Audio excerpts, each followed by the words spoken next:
BA part second में हम संसाधन भूगोल का अध्ययन कर रहे हैं। आज हम कृषि संसाधन के अंतर्गत कृषि को प्रभावित करने वाले कारकों के बारे में अध्ययन करेंगे। कृषि क्या है? मैकार्टी के अनुसार उद्देश्यपरक फसल उत्पादन और पशुपालन से संबंधित कार्य कृषि या एग्रीकल्चर कहलाते हैं। अब कृषि को प्रभावित करने वाले जो कारक हैं वो स्थलाकृति, मिट्टी, जलवायु, इनका नियंत्रण अधिक पाया जाता है तथा साथ साथ में मानवीय कारक जैसे किसी क्षेत्र के अंतर्गत फसलों का चयन, कृषि की पद्धति, उद्देश्य, उत्पादन विधि, इनका भी प्रभाव पड़ता है। अब हम इसके अंतर्गत कृषि को प्रभावित करने वाले कारकों का अध्ययन करेंगे। पहले है फिजिकल फैक्टर्स या भौतिक कारक, और इसमें स्थलाकृति या उच्चावच। जैसा धरातल होता है, धरातलीय दशाएं होती हैं, वो प्रत्यक्ष रूप से कृषि को प्रभावित करती हैं। और उच्चावच कैसा हो सकता है? पर्वत, पठार या मैदान के रूप में हो सकता है। अगर पर्वत होता है तो हम जानते हैं कि वो तीव्र ढाल युक्त होता है, विषम धरातल होता है, और इस कारण से वहाँ पर सीढ़ी नुमा खेतों के द्वारा फसलों को उगाने का कार्य किया जाता है।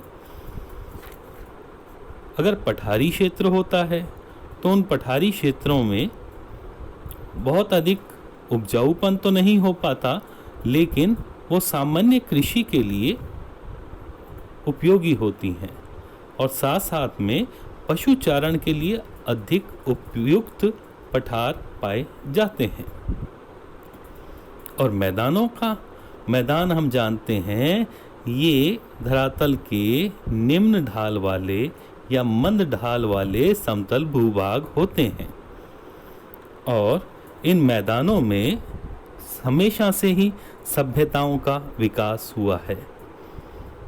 और मैदानों में जलवायु की दशाओं के अनुरूप अलग अलग प्रकार के खाद्यान्न तथा व्यापारिक फसलें उगाई जाती हैं। निष्कर्षतः जितने भी मैदान होते हैं वो कृषि के लिए उत्तम माने जाते हैं। अगला कारक है जलवायु।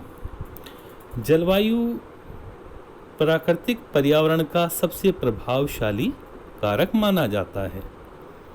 ये मानवीय क्रियाकलापों को, जीवन को प्रभावित करता है, और इसके अंतर्गत तापमान, सूर्य का प्रकाश, आर्द्रता, वर्षा, पवनें आदि ये सब जलवायु के तत्व हैं जो फसलों के उगने में और उसके बढ़ने में, इन सब में महत्वपूर्ण भूमिका निभाते हैं।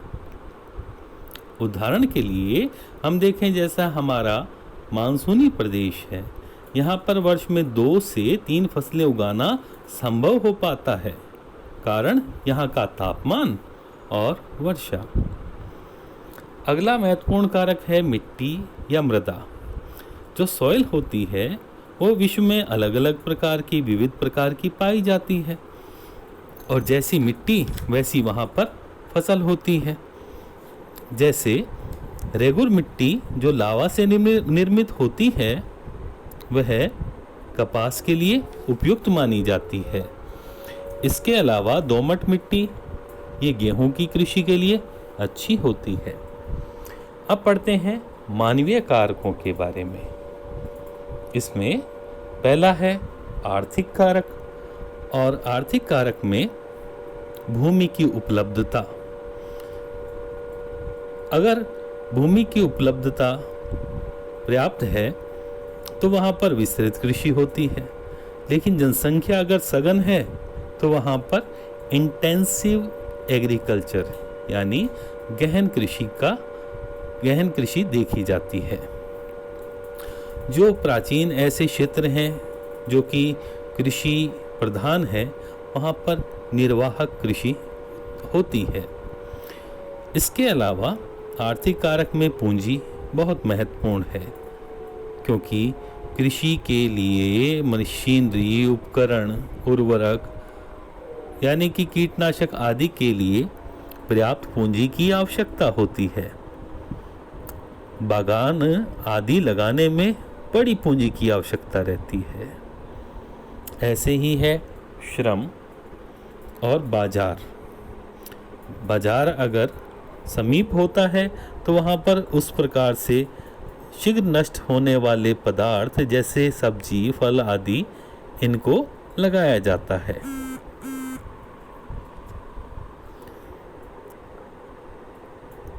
दूसरा है इसमें सामाजिक कारक। सामाजिक कारकों के अंतर्गत सामाजिक व्यवस्था यानी कि परंपराएं, मान्यताएं और लोगों की जो आदतें हैं उसका प्रत्यक्ष अथवा परोक्ष रूप से प्रभाव पड़ता है।